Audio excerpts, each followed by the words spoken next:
Good evening. My name is Terry Brown. My artist name is Unc Emo, U-N-C-I-M-O.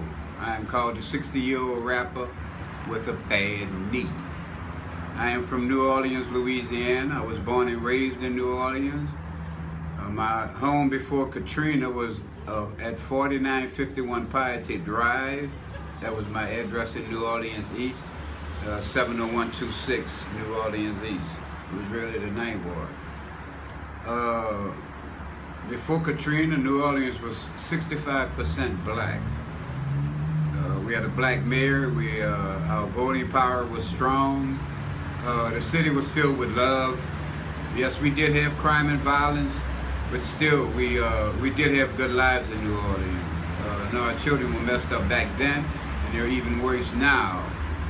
But before Katrina, we did have a peaceful city to a degree.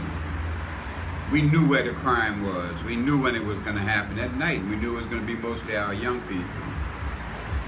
But after Katrina, the dynamics of the city have changed. New Orleans is probably about 35 to 40% black, if that much right now. Because so many of the people that were affected by Katrina lost everything. They lost all their homes, their financial situation was just slammed into the gutter. They lost everything. They couldn't work. They couldn't get the insurance to pay them for their property, and they sure couldn't get the government to give them no assistance because our government was stealing the money that was designated for New Orleans people that were affected by Katrina. Mainly, I'm speaking of our governor, Blanco. Governor Blanco stole millions of dollars from the road home by having her husband, who was affiliated with the corporation that distributed the money for the road home. So she was paid off the top. Before anybody got any money from road home, Governor Blanco and her husband got paid. You understand? They got paid.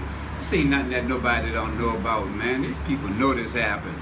So I'm not telling you something that's just all of a sudden I'm making up. These are known facts. So what makes it worse is after we get rid of Blanco, who stole all the money from Katrina, we get a jackass as a governor now. We get a Bobby Jindal, who is, I hate to say it if it could possibly be, one of the worst governors to ever have hit the state of Louisiana and the United States of America. And the reason I say that because this man's heart is filled with so much hate. He shut down every mental hospital in the whole New Orleans area. And if I'm not mistaken, most of them in the entire state. This man is a jackass. Yeah, I said it. The governor of Louisiana is a stone motherfucking jackass. A hateful ass, evil, spiteful son of a bitch. And I hate to use that and say that kind of language, but that's just what the hell this man is. So many people voted this man in office, being white and black, and now they realize how they fucked up. They voted for this asshole because he was speaking the rhetoric that they wanted to hear. His messages were full of lies. He wasn't planning on helping nobody but himself. So now Louisiana is even in worse shape than it was under Blanco administration. The problem I have now with New Orleans is that my homeless people who were affected by Katrina are all being put in jail now, and they're really mental. They're having mental issues and they can't get any mental assistance. So now the police are just slamming them in the jailhouse. And they know this is wrong, but basically what can we do? I mean, I begged my people to stand up and fight in New Orleans, but I left because I couldn't take the pain of watching this happen and not fight. I cannot sit by and watch this happen and not fight. So before I end up in jail trying to fight for people that's not going to stand up and fight for themselves, I left and I moved back to Los Angeles. My people must understand something.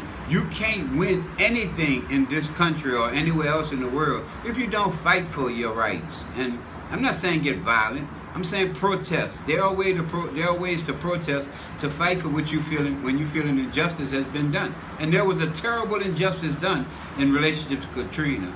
Now we're facing the 10-year anniversary, and have things gotten better? No way, not for black folks. I hate to tell you all that.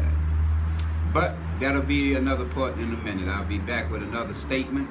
Please tune back in and check out what Unc Emo has to say about the 10-year anniversary of Hurricane Katrina.